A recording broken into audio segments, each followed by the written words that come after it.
So, good morning, good evening, colleagues and friends, and welcome to this session, which is titled Green Recovery Assessment in Developing and Emerging Economies.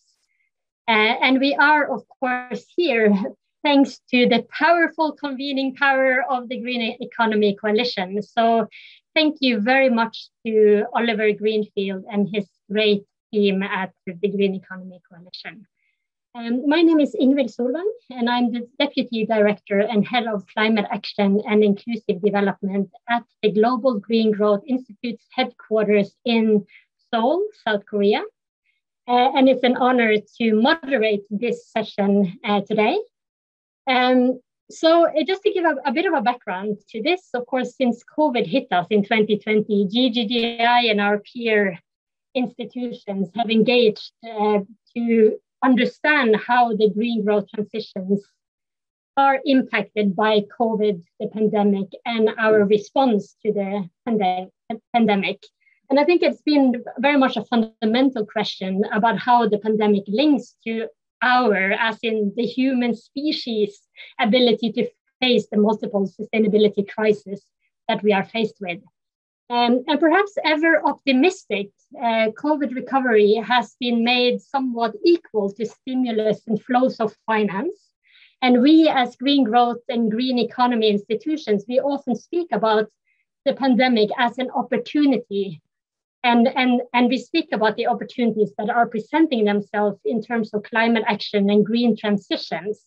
We like to say, if only green stimulus and recovery finance flow to the right things, we can get on track towards the new paradigms and new pathways for sustainable development that we so urgently need.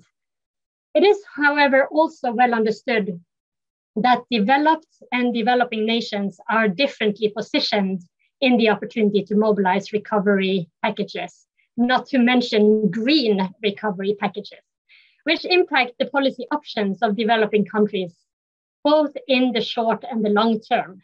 And even rich countries, we know, as organizations such as the Vivid Economics very early on showed with their greenness of stimulus index, that stimulus packages are often not aligned with the need for climate action and sustainability.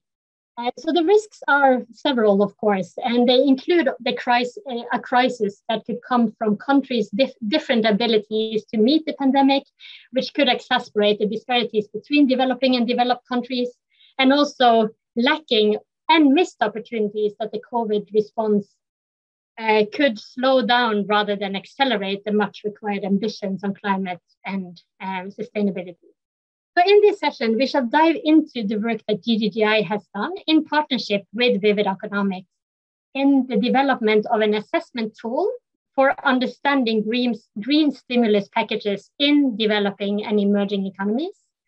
And then we will show some of the findings that have come out of an assessment that we have done with Vivid Economics in developing and emerging GGGI member countries. And lastly, we are going to look at green and climate finance options available to support COVID recovery and climate action in developing and emerging countries. So we will have three presenters today. So let me briefly introduce the speakers just up front. And I'm very proud to introduce my colleagues, starting with Dr. Lilibet Acosta.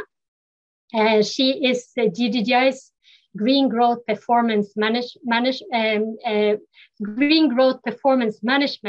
Program Manager. That was two managers in that sentence, indicative of her being the brains behind GGGI's Green Growth Index and simulation tool. So she will start illustrating how this tool has been put together in terms of assessing greenness of COVID recovery in developing countries. Secondly, we have Diana Quesada with us, calling in from Mexico today. She is GGGI's lead on green recovery, and she has also led the research that we will discuss today, linked to the assessment of greenness of recovery in developing countries. And last but certainly not least, we have Lasse Ringes with us, calling in from Nepal today. Who is Director and Head of Green Investment Services for the Global Green Growth Institute. And he, of course, is going to show us some of these climate and green finance options and opportunities that present themselves for developing and emerging economies.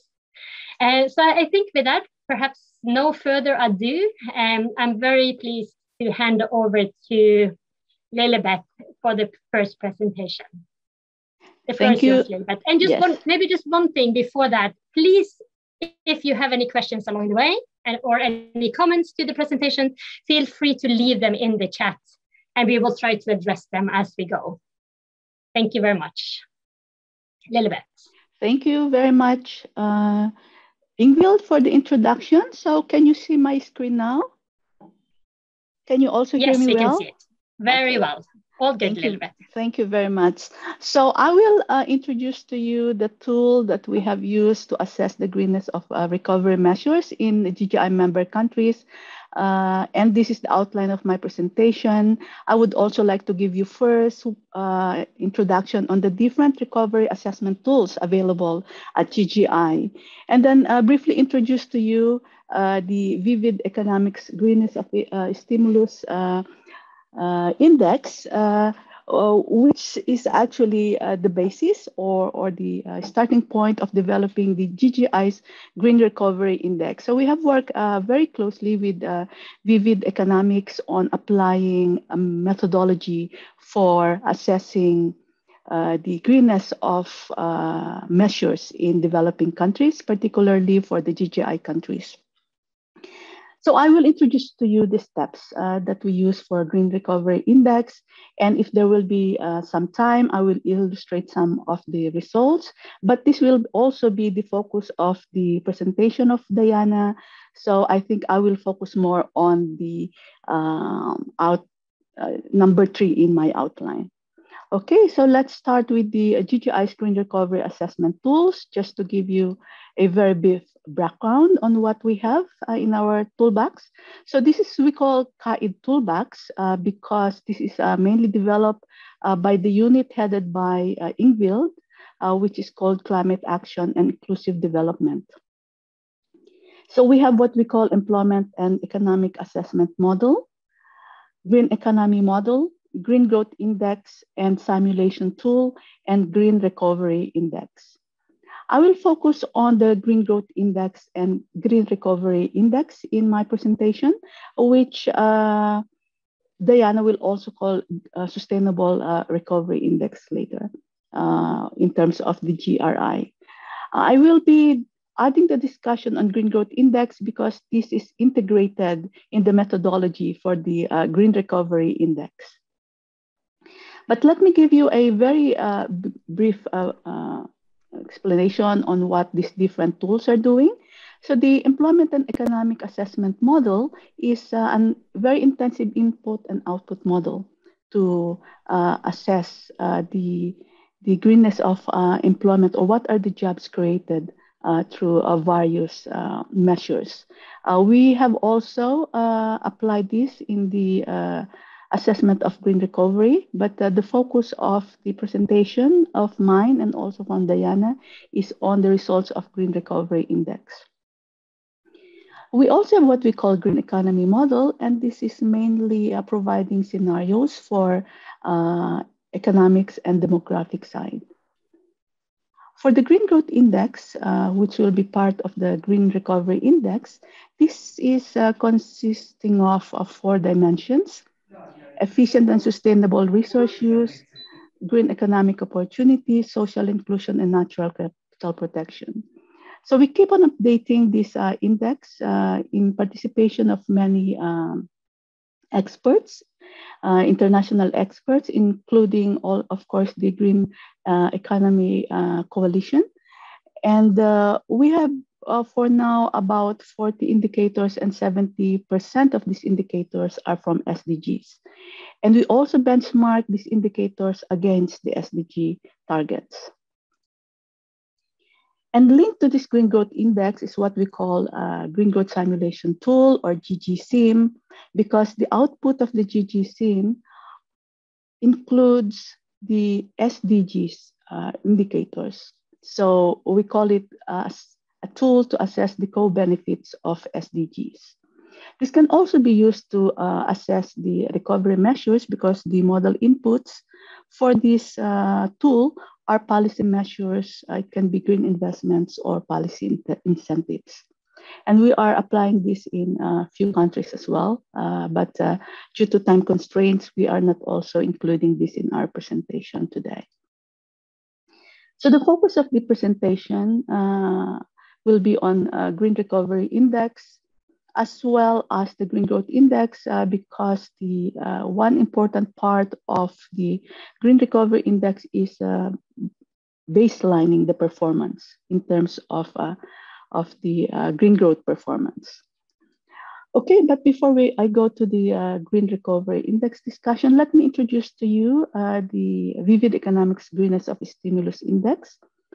So you could have already read this in several publications of Vivid Economics, and it also interests the GI a lot. The use of this what they call GSI, or Greenness of Stimulus Index. So we have been collaborating with Vivid Economics this year on how we can apply this methodology for GGI member countries, which are mostly developing countries. The challenge that we had when applying the GSI is that most of the methods have been mainly applied to developed countries. And there are some specificities in developing countries that cannot be accommodated by the GSI methods. The sectors that have been covered in the GSI include, for example, energy, agriculture, industry, transport, and waste. And in the policy measures for the developing countries in GGI, health sector as well as tourism is also very important. And so we also added it in the Green Recovery Index, or GRI. Now, let me go and talk about the Green Recovery Index. And I will pay a bit more of time discussing this or presenting this to you.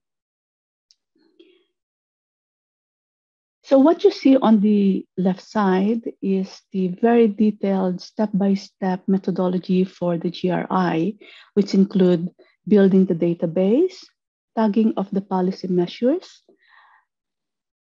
measuring green growth performance, and finally assessing of investments and incentives.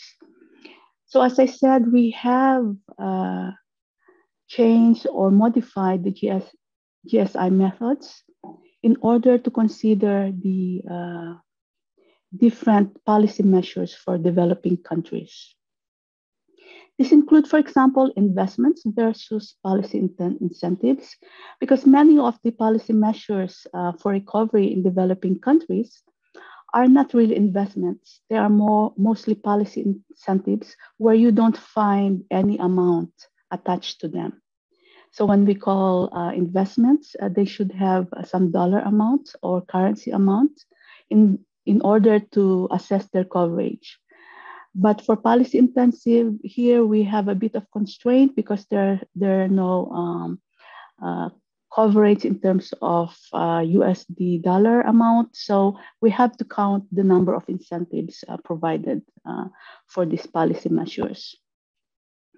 And in some cases also, which is a bit problematic for developing countries, it's just because of lack of data on the amount. So this is also covered or considered as policy incentives. But an important consideration is the difference between the short-term relief support as well as the long-term recovery measures. So we try to differentiate between the two in the GRI methods, which was not considered in the GSI. And this is very important because many of the policy measures for developing countries are focusing on short-term relief. We also try to improve the scoring of the policy measures in terms of intensity, linking it to SDGs and NDG targets. And because we specifically linked to NDC targets, we try to differentiate between adaptation and mitigation. And finally, in terms of green growth performance, we also considered social inclusion, which are mainly focused for policy measures covering short-term relief.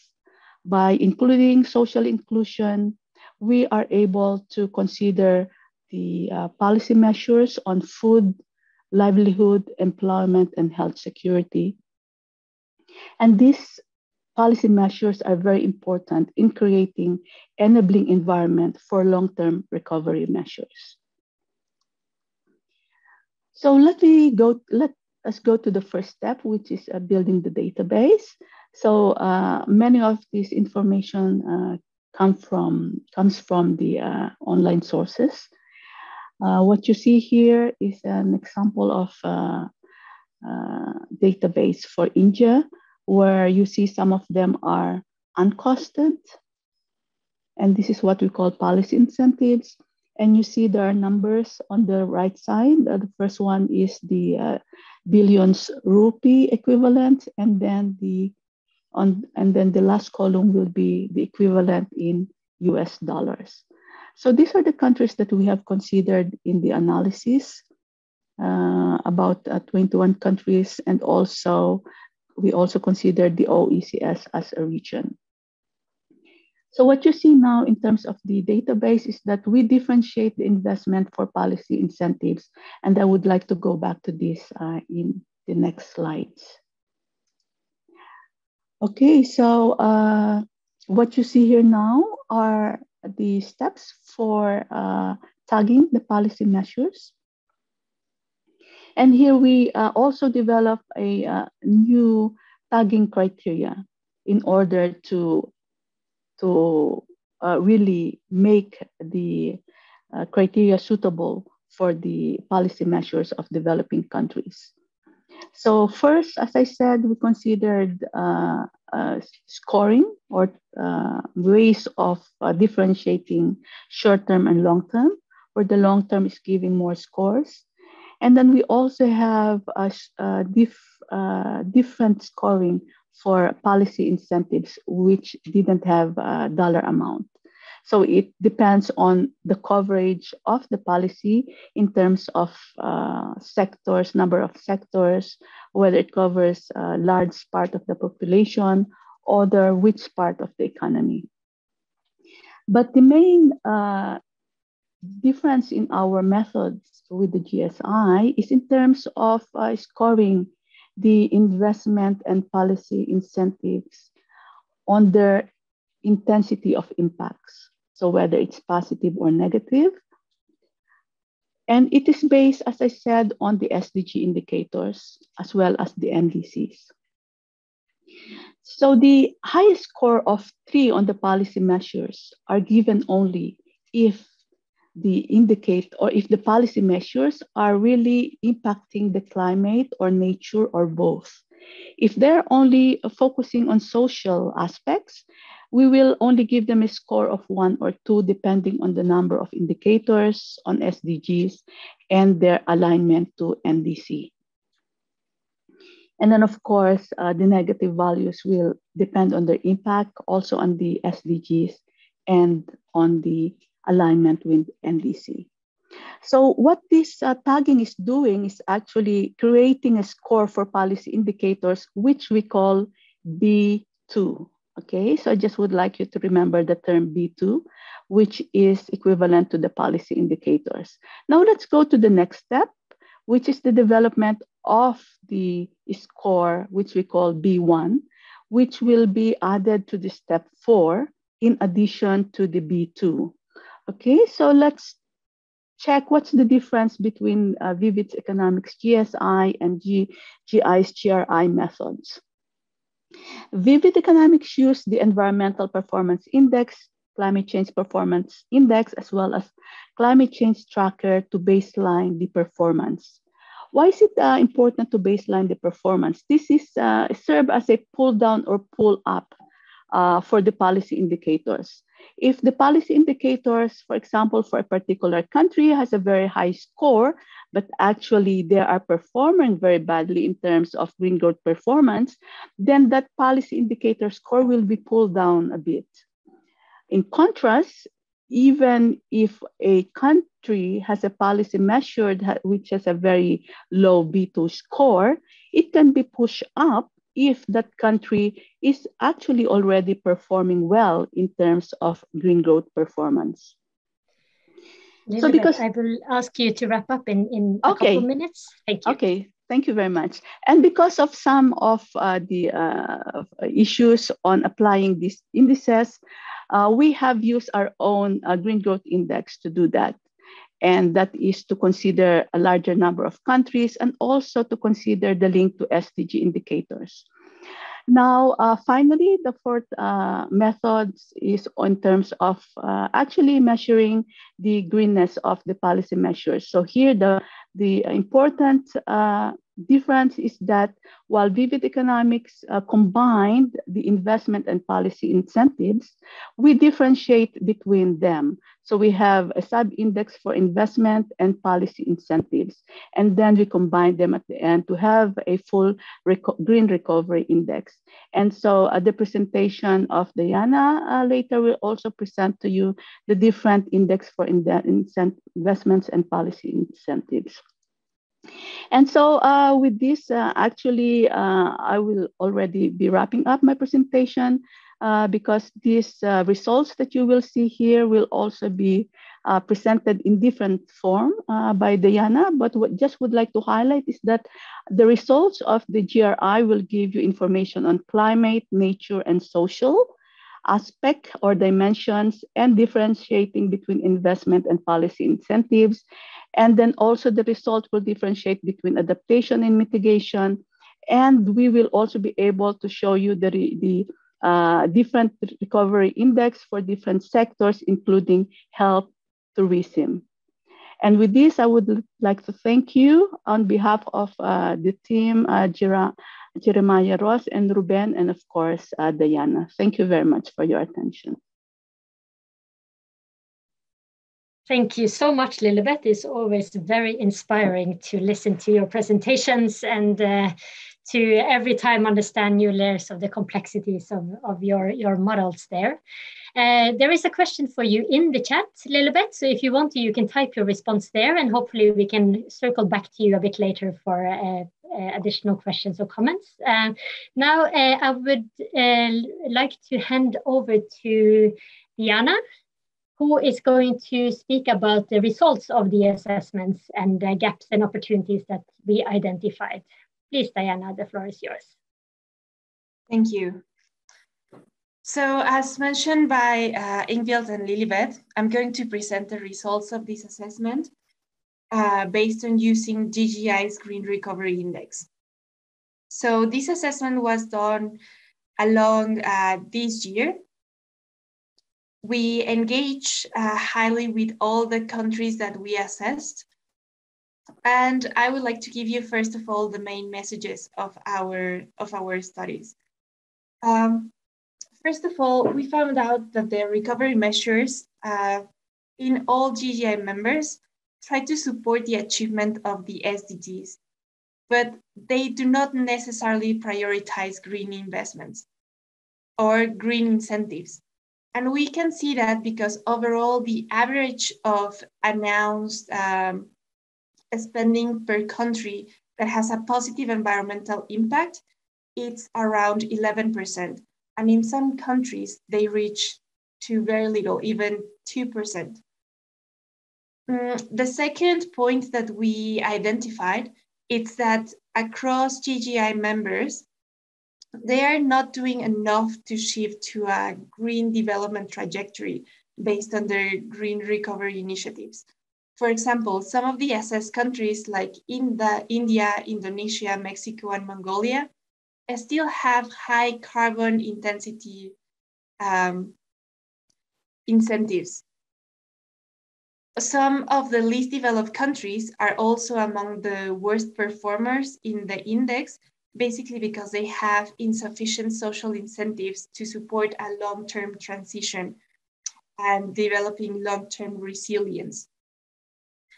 We also see that nature and biodiversity incentives are lacking across most of the countries. And for example, we see that small island states, even though they are very focused on adaptation and social resilience, they lack a lot of financial resources to implement, for example, mitigation projects or even their adaptation projects. So it's a very high barrier to overcome. We have seen that most of the investments, if they are green, they focus on fiscal and monetary incentives. And some countries should also include, for example, incentives that can promote green skills, green planning and governance, social inclusion as well, regulation, and greening the financial sector, or overall greening the behavioral or fomenting a behavioral change. We will see that the best performance had a high dependency already in natural capital, and overall their domestic climate policies are very strong and very aligned. And this is the case, for example, for the Philippines, Thailand, the OECS member countries, etc. We will see the results by sector, and we observe that there's a lack of incentives in the industrial sector, and most of the countries are focusing on agricultural, energy, and transport sectors. And at the end of the presentation, we will see what are some of the gaps to actually evolve these green recovery plans in most of these countries. So with that, I would like to give you, first of all, an overview of the assessment. So we assessed 15 GGI member countries. We wanted to take a sample between developed, least developed countries, small island states, just to see an overview of different types of vulnerability and levels of economic development. We have countries from Asia, Africa, the Americas, and small island states in Oceania. So as Lilibet already explained a little bit, we divided the categorization of incentives into 3 categories: nature and biodiversity, climate, and social inclusion. And we also divided the incentives into 4 categories: either positive, green, brown, or neutral. Here we can see some of the examples because it's not very easy to categorize them just by hearing them. So for example, in nature, green incentives will be waste and water management or reforestation, support for fisheries, and overall ecosystem rehabilitation. Some brown incentives that we found was investments and very heavy support in the mining sector without any sustainability concern or lock, reduce regulations or fee rates for water resources, and canceling environmental fines for certain harmful activities. And some neutral incentives we found were, for example, extending forest permits for only 6 months. That doesn't really make any long-term change. Equally for climate, we see that green incentives are overall infrastructure projects focused on waste management, public transport and renewable energy, policies that can promote a behavioral change as the use of electric vehicles and the use of new technologies such as energy storage, and taxes for fossil fuels. On brown incentives, it's the other way around, either supporting fossil fuels and the development of new power plants using coal, for example, tax exceptions for motor vehicles, and supporting livestock breeding without any sustainability lock. And there were some neutral incentives as well, For example, non-specific industrial and infrastructure investments overall.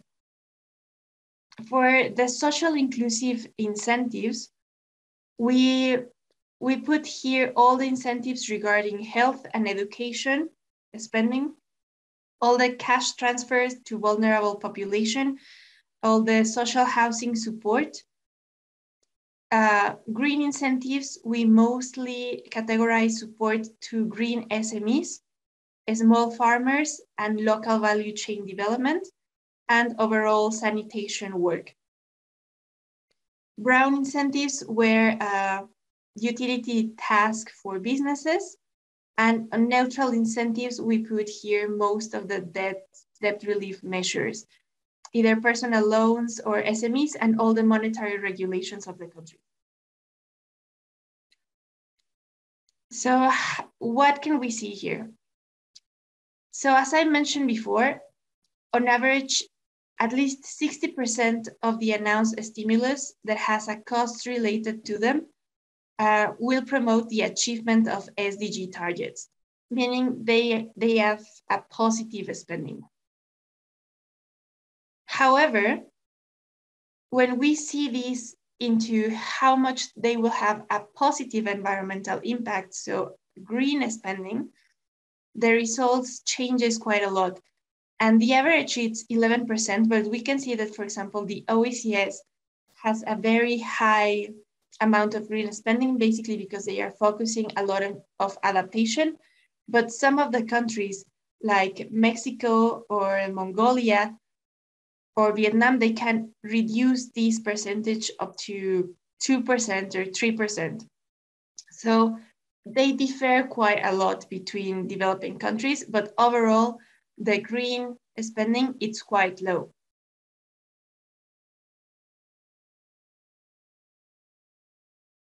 Now, joining all the costed and uncosted incentives, we see more or less the same trend. Half of the incentives try to support a sustainable recovery and achieving the SDGs in general. However, when we see all the green incentives, the percentage is also quite low. It's 14%. And here we can see that, for example, the maximum combining all, it's around 25%. So this tells us that most countries can still do something to increase those green incentives and not only focusing on overall sustainability and SDGs. Now, how do we see the support per sector? So although most of the rescue measures implemented in developing countries are not tied to green conditions, they are focused on sectors with a high potential to be green. And these sectors are basically agriculture, tourism, waste management, and energy consumption. We can see that, for example, in the transport sector, half of the incentives are brown incentives, but they are also the other side of the incentives, the 24 missing, are green incentives. Here we can see that the lack of incentives, of green incentives in the industrial sector, which at the end of the day, it's a high polluting activity. So most countries should start increasing their green incentives in this sector. The health sector, we categorize it here, as you can see, as positive incentives. However, they are not considered green.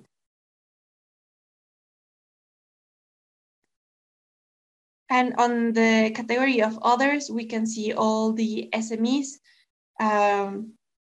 and monitoring pricing conditions, etc. And we can see that at least 5% of these all other incentives are considered green, basically SME support. Now, as expecting here, we can see that social incentives are heavily focused on short-term or emergency actions, while climate and nature incentives are more forward-looking and long-term. So as we know, the immediate response to COVID-19 crisis of most GGI members, particularly of countries with high dependency on hydrocarbons, reinforce the business as usual activities. And this is because carbon intensive activities benefited the most of the rescue policies in the early stages. However, as we progress in this green recovery pathway, we have seen this changing. And we have seen that most countries are increasing the number of projects in renewable energy and in other green sectors, basically for climate and nature incentives.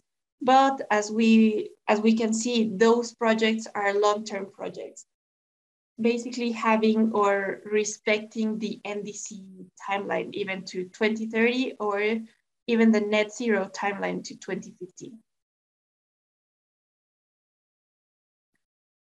So one of the key aspects that we look at is what type of green recovery incentives we saw within the countries. And we identified that most of GGI member countries are focusing on green productive investments and green and fiscal monetary incentives. And we see, for example, a lack of incentives in green skills and qualification, in strengthening green planning and long-term strategies or governance, strengthening green regulation and enforcement, and overall a lack of incentives focusing on social inclusion and gender. And it's important to actually have a balance between these type of green incentives, basically because it can support all these productive investments, and having green policies can ensure a long-term recovery and strengthen the participation of the private sector. It's also a good way to align, for example, unemployment programs with the development of green skills for future green jobs in renewable energy sector or waste management sector, agriculture, forestry, etc. And that in the long run will increase the country's competitiveness. We also identify that it's a good way to have this balance because, for example, green productive investment should consider gender and social inclusion perspective to ensure success in developing countries. Implementing incentives directed towards greening the financial sector can also increase investments in the country at long term. And finally, I will remind you of time just a little bit. So yes, in a minute or so, yeah. So basically, we have seen here the best performers. We identify that best performers are high dependent on natural capital and have a strong political support towards sustainability. Basically, OECS, Philippines, and Peru are among the best performers in our index. As we see here, the climate, nature, and social index scores, we have seen that the social scores have a high priority in our GGI member countries, basically because of the political agenda right now. Most of these countries are currently experiencing a wave of social unrest. So focusing on the achievement of the SDGs can maximize their co-benefits, such as job creation, health benefits, equality, etc. And most of these countries have spent considerable amount on universal social protection and health systems to develop resilience. So the social index actually drags climate and nature scores as well. Here we can see the social index as well, and we can see that, for example, the best performers have a very high social index score. So as I mentioned before, nature and biodiversity incentives are lacking across most of the countries. And that means nature infrastructure on agriculture and forestry, programs for improving forest management, or to develop best practices, reforestation and restoration, and supporting tourist programs that can prioritize, for example, biodiversity conservation. And overall, GGI member countries are not doing enough to achieve a sustainable development trajectory. Finally, we've seen some best practices among the development countries, either in planning the recovery, in financing the recovery, or implementing the recovery. They are prioritizing job creation, they are increasing resilience of the most vulnerable population, they are trying to prioritize incentives in sectors that might have future impacts on fiscal revenues, just to subsidize the lacking of financial resource.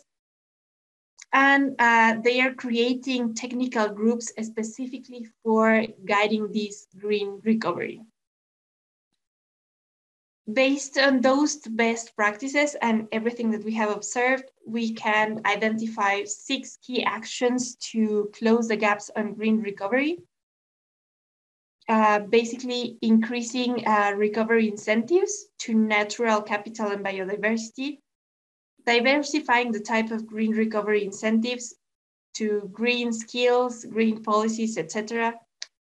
Aligning innovative financing mechanisms that we will hear about it in a second. Having a bottom-up approach for green recovery, so starting from subnational green recovery to national. And overall, designing the green recovery incentives to reduce informality in certain sectors, and leveraging green recovery through the participation of the private sector. Finally, we know that moving from green recovery to net zero, it's quite a big challenge, but it's also an opportunity.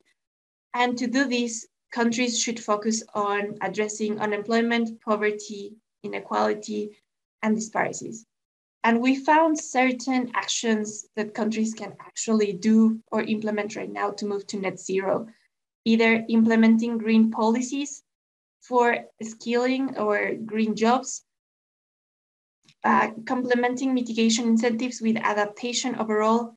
On finance, we observe a very big move towards leveraging carbon finance and the international markets, basically after the COP. And on capacity building, basically engaging the most with other stakeholders, such as private sector and civil society. So with that, I will thank you and pass on the word to Ingvild. Thank you so much, Diana, for the interesting presentation and the excellent work. There are some comments for you in the chat if you want to look at that, and perhaps you could also drop a note in the chat about the estimated time of when this report will be published. It is forthcoming. Diana, maybe you can drop a bit of information about that in the chat. Now to the great crescendo of the presentation, which is the financial options and whether or not there are real opportunities to talk about these innovative financial solutions that could help GGI members and other countries to really maximize on, again, what we call an opportunity in green recovery. So I will hand over to Lasse.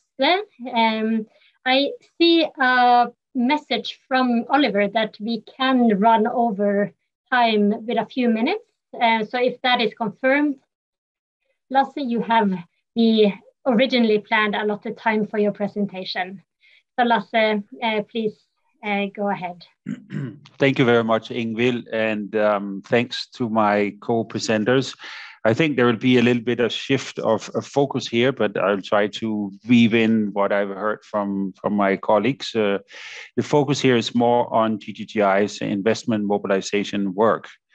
And this is all documented in a report that you would find on the final slide. So if you're already checked out, you can find much more information on this particular topic. I'm going to skip these first slides. This is more generic introduction, but we are an international organization. And what is unique about GGGI, and I can compare from other international organizations I worked at, is that we are focusing on developing a pipeline of bankable, financeable projects, because there is a gap in the market, meaning there is money that is not being linked up to projects, and thus these projects are not moving forward. And one of the challenges is that these projects are not always fully prepared, or they are maybe too risky, or the size is not what investors are looking for. So this is where we come in, and we try to help our private and public partners to develop these projects. We work at GGGI across the entire value chain, as we call it. So all the way from the left side, analytics work, which you heard a great deal about now, to the right-hand side, which is more focused on investment mobilization. And we focus on three types of projects, and projects is here meant more as a concept. So starting on the left side, financial instruments. So this is instruments such as tradable bonds, green bonds, sustainability bonds, blue bonds, and so forth. And I'm going to give an example of that work. And then we work on, as you see in the middle, on bankable projects. That could be a rooftop solar project. It could be a waste project, such as the one I'm going to show you a little bit later. And then finally, we work on setting up financial funds and facilities. And I will give an example of that as well. And that's because there are need for all three types of instruments in developing countries and in emerging markets. Very, very briefly, because we don't have much time, but one reason that projects are not being financed is because that they're either too risky or the return is too low. In other words, if you have low return, high risk projects, it's very, very difficult to match it with investors, because there are very few investors, however, that are interested in such projects. However, if you can de-risk the project, as the jargon goes, or the lingo is, if you can find a guarantee, or maybe another way of reducing the risk of the project, then you are moving the project from a high risk to a low risk project, and then investors would be more interested. Or you can increase the return of the project, and in that way make it more attractive to investors. This goes in particular for large-scale infrastructure projects, because of the timeline of the projects, and that they are not often fungible assets in emerging markets. So if you're building let's say a hydropower plant for 50 years, you will be concerned about those particular kind of risks and the returns. Risks come in many forms with it that we can discuss if you want, but we are working with the type of risk categories that any other investment house would be looking at. So what have we been doing in terms of investment mobilization? Here we are showing how the portfolio has been increasing since we started investment mobilization work in 2015. So by the end of last year, we have mobilized for 59 projects. You see that the number of projects is going up over the years, which is no surprise. What you also see is the change in colors in the bars here, and that indicates what sectors are being targeted by the investment work. From the early days, and we still continue to do that, we are very focused on sustainable landscapes, which is marked with this deep green. But starting in 2017 and increasing quite significantly, you find that renewable energy, in particular solar, is increasingly being part of our portfolio. More recently, we have also expanded into the areas of waste management, waste to energy, sometimes called waste to resource or circular economy type of projects, and also electric mobility, which is non-fossil fuel-based transportation systems and transportation vehicles. And then what we call cross-cutting, which is issues such as energy efficiency, which we certainly think is very important, but we haven't worked on so much in the past as we will in the future. Some examples quickly, because I keep an eye on the time here. Here's an example of a financial instrument. So this is a green bond engagement we have in Vietnam, supported by the government of Luxembourg. There we are helping setting up a framework within the government such that it can participate in green bonds and help with issuance of green bonds that require certain types of regulation being put in place. Then we work on capacity building with the various market players in the domestic market in particular, but there can be international banks that are also participating in such capacity building. And then we want to support issuance of two bonds, one from the public sector and one from the private sector. This work with bonds has been growing quite significantly since the early start, which was in 2018, if I remember correctly, in Mexico. In particular, in Latin America, we see quite a ramp up in the interest of our countries in issuing green bonds.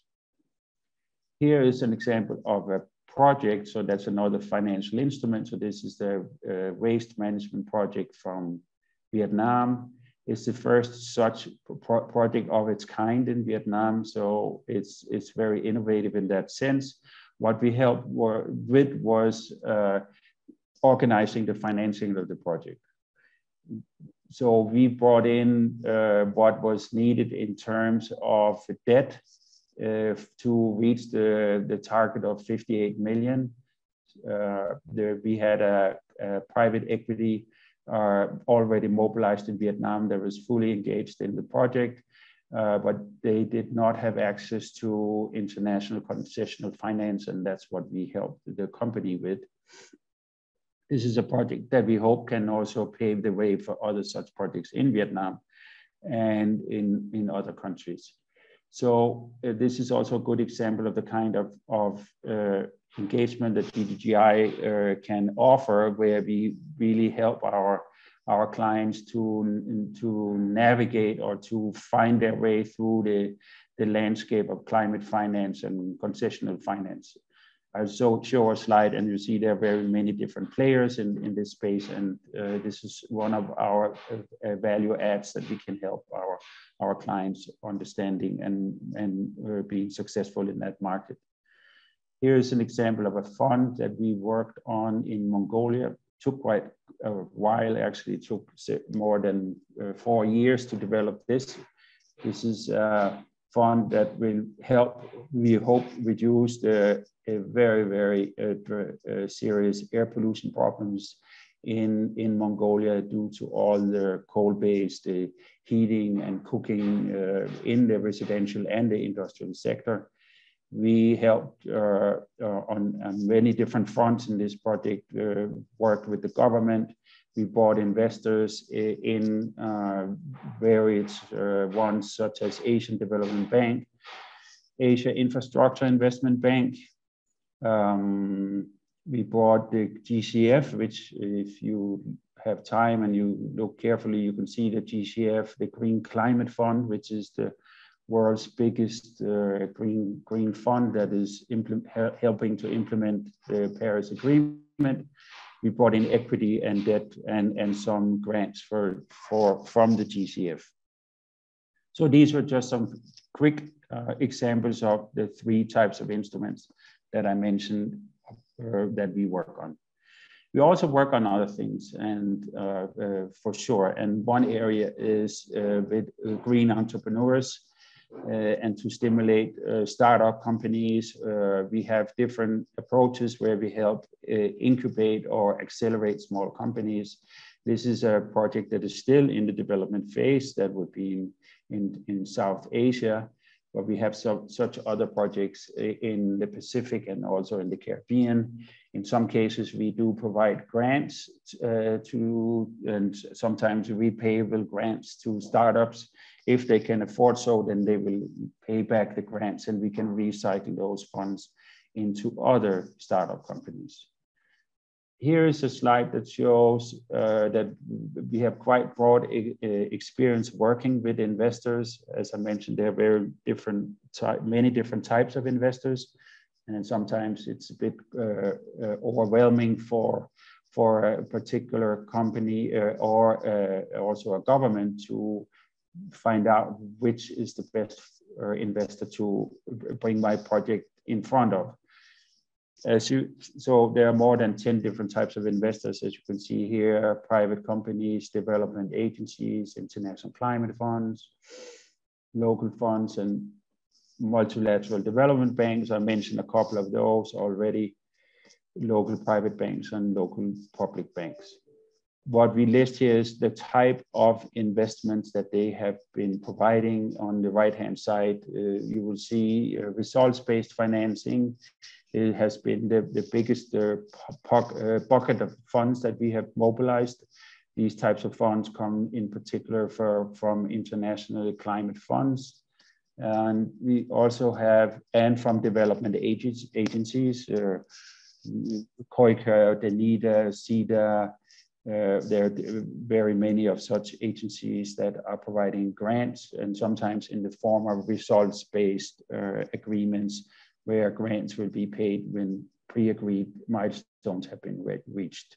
But we also mobilize quite a lot of debt and equity, as you can see, grants, and we need to do a bit more for sure, working with development financial institutions and in terms of insurances in particular, and work more on credit enhancement. As I mentioned, we work both with public and private sector, and that you can see on this chart here on the left-hand side. And over time, the portion of private funds that have been mobilized have increased quite significantly, and we expect that to happen in the future.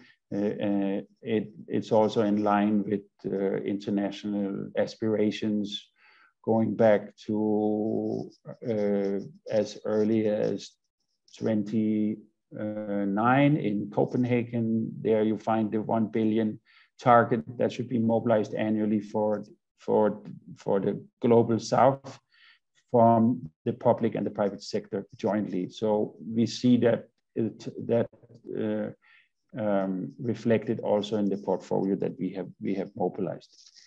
I am at the end of my slides, and will just want to make one point clear. When we say we have mobilized funds, what we do is that we develop concepts up to the point where we get the initial commitment to invest, or a preliminary commitment, you might want to call it.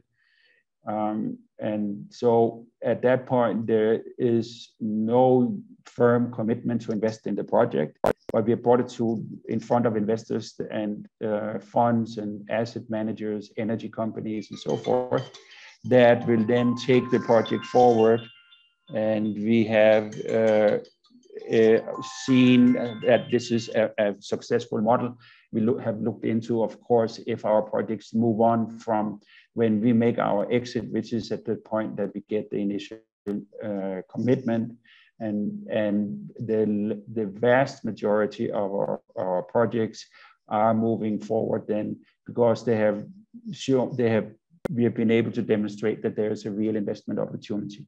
And that brings me back to one of the very first slides, which was about this gap in the market, that we need to develop more bankable, stronger projects that can attract financing. So with that, I thank you very much, and back to you, Ingvild. Thank you so much for that, Lasse. Very comprehensive. And I have also dropped the link to the report that Lasse referred to in the chat for everyone to see. That's a technical report by GGGI on closing the climate finance gap. So with that, we have come to the end of the presentations. There has been a lively discussion going on in the chat. So thank you all for insightful comments and questions. And there has been some responses also from Lilibet and Diana to that. So perhaps just to round off the conversation, I would like to invite Oliver to come in. And perhaps, Oliver, if you want to just share some of your insights and how this presentation then links back to the work of the Grid Economy Coalition. Okay, thank you. Am I on? Spotlight? You are on. Super. Very nice. Ingvild and Diana, Lazio, a really superb presentation. Look, we can always expect a great degree of rigor to your analysis, and it's really profoundly well managed and understood and very clear and very, very rigorous. I guess it is still a little bit sort of gloomy because, we've already, as I put in my chat, we've already spotted that those countries that were starting the green transition pre-COVID were more likely to sort of use the moment to start to accelerate forward on their green transitions. And if that's analysis we extrapolate to your analysis is that only of your countries 11% are really going green, then we have got a bit of an issue from our side that this is not going to scale. The overall GEC event this week is about COVID recovery, but also sort of what is the moment of acceleration? How do we start this acceleration? How do we make sure it's structural and it's commensurate to the Code Red COP challenges that are coming out of the UN? So, a challenge. I see that you're working very closely with governments, and Diana responded, there is good mechanisms for encouraging this. But again, I think that there is just at a very top line headline level, this isn't breaking through enough, and there is inadequate activities, I guess. Look, tomorrow we've got Green Recovery on trial, where we're trying to have a mechanism that this needs to connect with a broader public audience. One of the lessons that we've got from COP and from others is that despite our best intentions at a technical level, this is still not breaking through at a senior political level adequately. And we are trying a youth trial, one of our mechanisms to make this technical stuff more accessible to a broader audience. But it's been a very, very useful set of insights. We know how much work you're doing. I'm very keen on the work that Lasse is doing on enabling the finance. There's probably lots of connections that people are making that we can connect on bilaterally. But as a community, we've got an issue that this is COVID recovery is not the responses, if I may, feels technical, and we're doing our best, but we're not really breaking through at the political level adequately. That's kind of the summary that I've come to. I don't know whether that's oversimplifying. I do try and find the headline from these conversations, but your work is exceptional and your contribution is exceptional, and we look forward to future collaborations. And we've got our Partners for Inclusive Green Economy responses where maybe we can make some more political messages, or at least the GEC can on your behalf. So thank you very much, Ingvild. A really superb presentation and a superb piece of work. And we're doing our bit. It's now across to the policymakers to step up to the moment. Thank you. Thank you very much for that, Oliver. Yes, the question, are we optimistic or are we pessimistic? Of course, we do want to keep the optimism, and I think there are promises and promising findings also in the work, and some concrete recommendations for what can be done, both in the presentation of Diana and of Lasse in terms of also mobilizing finance. So perhaps let's leave it on the positive, and then we are looking forward to the Recovery on Trial sessions tomorrow, to see how that goes. I think with that we've come to the end of this session, but certainly not to the end of this conversation. And we are looking forward to continue to work together with the Green Economy Coalition and other partners on the line.